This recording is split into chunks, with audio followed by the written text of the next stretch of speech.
過去那些當初晚共對，各有扎職以後無法相聚，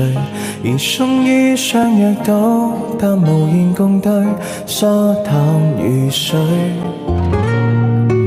日夜就見爸爸剛好雙手，卻霎眼看出他多了皺紋，而他的蒼老感是從來未覺，太內疚擔心，最心痛是愛得太遲，有些心軟不可等某個日子，盲目地發奮，忙其實自私，夢中也習慣有壓力要我得知，最可怕是愛需要及時，只差1秒，心聲都已變歷史，忘記亦放肆，見我愛見的相知，要抱要吻要怎麼也好，偏要推說等下一次。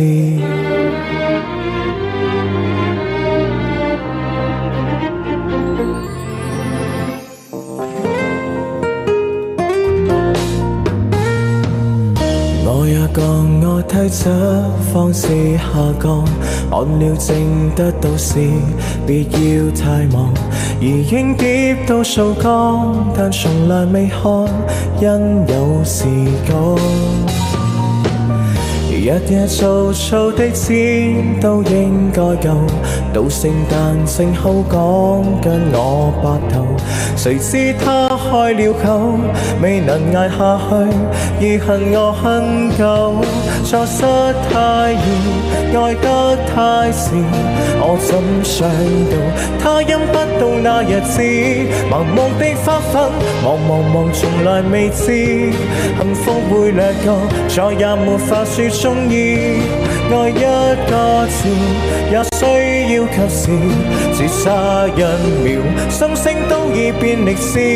為何未放肆，見我愛見的相知，要抱要吻要怎麼也好，不要相信一切有下次，相擁我所藝又花幾多秒，這紀念能夠做到又有多少，未算少，足夠遺憾忘掉，多少抱憾，多少個路人太懂估計，卻不懂愛惜自身，人在發奮，想起他朝興奮，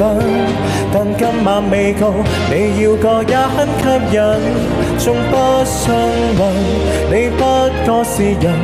理想很遠，我於知這卻在等，來日別操心，趁你有能力開心，世界有太多東西發生，